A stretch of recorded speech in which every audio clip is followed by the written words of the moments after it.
Regan Slaymaker for International Boxing News, and I have the pleasure to be joined by lightweight contender Ben Crocker. Ben, a bit of a trek down to Essex for you today, but how are you?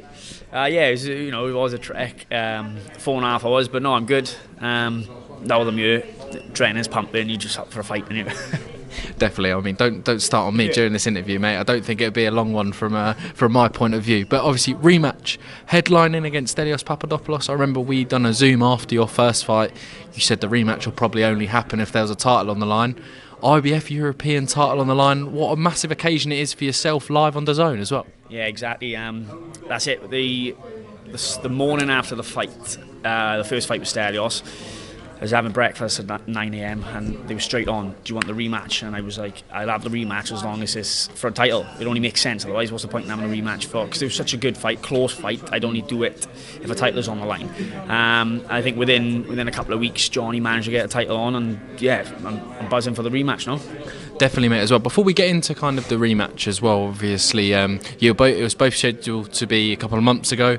Stelios was injured, and then yourself got injured. You were supposed to still fight on the show, but I imagine all the kind of little niggles are gone now already. All systems go for December the 7th. Yeah, definitely. I had a broken finger. It's actually still crooked, but it's good. Like, but it's still crooked. But yeah, it was causing me pain when I was binding my hand. So I thought it's just pull out. Stelios has been out injured. It's not as if like we've both had the same what's the word I'm looking for? Both had the same like long-term break. Do you know what I mean? So it was fine. It's not going to cause any problems by having a couple of months out. But yeah, it's rescheduled now for December the 7th. It was meant to be the end of November, but it got scheduled for December to be shown live on DAZN, and I'm buzzing with that. Proper buzzing. Definitely. Obviously, the first one was shown live, but on I think Sky, but obviously kind of on a channel kind of deep into it. On this time, you're on a high profile platform. It's going to be pushed everywhere. It's very much kind of your opportunity, especially for that title, kind of to show what Ben Crocker's about to the global boxing audience as well. Definitely, and it's still mad when you're watching the boxing on DAZN and it's showing up and coming fights and my face is on the bottom. I got people texting me saying, "Oh, you're on my TV." But no, this fight is huge. It's huge for me. It could be the breakthrough fight that I need. Winning this fight, I'm not signed with no promoter, so it could be the breakthrough fight that could get me signed with someone. All eyes are going to be on me, headlining DAZN. So I got to show what I'm about. And I think in the last fight, I didn't show it all, as in I showed I was durable and tough, but I hurt Stelios early on. I punched myself out, and I was bollocks by like the 4th round. You know what I mean? But so I wasn't throwing like some of the shots I could throw. But I think with this time round, I'm not going to punch myself out. I'm going to be fresh, fit, and I'm going to show the real me. Definitely, that first fight very much a learning experience, kind of that was the fight that made you in your career. Now you're going to learn from that, pushing on into the rest of it as well. Definitely, like I was super fit for the fight, but what happened was I just punched myself out in round 2. Never been in that situation before. Gary, my coach, has told me it happened to him plenty of times. It's just about controlling the punches. So when I hurt Stelios, I was just going for it, boom, boom, boom, boom. But this time, if I hurt him, I'm just going to pick my shots better, tap, tap, bang, reserve that energy so that I can last the later rounds then. Definitely, mate, as well. Obviously, we spoke on our Zoom after that first fight about the experience of Gary Lockett. I mean, taking so many fighters into high-level fights, even world title fights as well. But obviously, how important is it, now you've had experienced that, to have a kind of, not that you didn't trust Gary anyway, but you kind of, the proof's in the pudding now. You know that if you don't particularly do what he says sometimes, it might end up badly, but now you've got in there. I mean, talk to me the experience helping you through that Gary brings.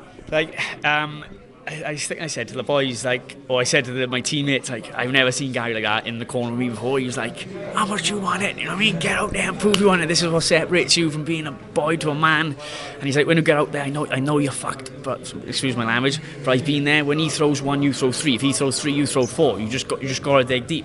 I think with that motivation, and I'd never seen a guy like that before, I was like, fucking hell, let's have it then. Definitely, we all need a bit of Teddy Atlas. We are firemen in our lives at times as well. Obviously, we were just talking off camera. A certain Gavin Gwynne's joined the stable since as well, doing some important rounds with him as well. But what's it like getting some rounds with someone as experienced as Gavin, Welsh, British, Commonwealth and European champion as well? Do you know what? It's the perfect sparring I need, because Stelios has proved how tough he is, how durable he is, how fit he is. I also showed that as well, hanging in there, but I mean, like, he was hurt and he's come back and he's a come forward fighter. So having someone like Gavin, whose work rate is unmatched, he's probably one of the fittest boxers on the planet, I'd probably say. Do you know what I mean? He is just, he's an animal. So sparring someone like Gavin, and it's just toe-to-toe action. You try to box him, but you just can't, because he's just on you. So having that sparring with Gavin is going to play a huge impact in this fight. And if Stelios' team is coming into this fight thinking I'm not fit enough, they're going to have a shock. Definitely as well. One thing that kind of is a big part of Gavin Gwynne's game is his mental toughness. Obviously, he's not undefeated. He's lost a fair few times. He'll admit it himself. But he's always come back, and he's always come back in big fights and won titles afterwards. How has he given you kind of any advice, kind of, obviously since he's joined the gym, or obviously being a more experienced campaigner than he is now? Yeah, to be fair, when we're sparring, I might do some things wrong, and he'll stop me and say, do it this way. So he's teaching me as we spar, do you know what I mean? And even just talking to him in the gym, or being, because we're the same weight, we end up pairing up with each other on the bag. And I'm just bouncing off him. So he's pushing. If I'm getting leads in the bag, he's there. He's like, come on, let's do this, let's do it. So being with Gavin, I'm learning a lot from him. And like I said, even in sparring, he's stopping the sparring just to give me a quick little pointer and say, do this rather than do that. Or if he's doing something in sparring, I'm like, oh, how do you do that? And he'll show me or tell me. Definitely, mate. As a shout out to Gavin Gwynne, friend of the channel, one of my first ever interviews. For the page as well, so it's great to see Gavin obviously helping out you guys as well.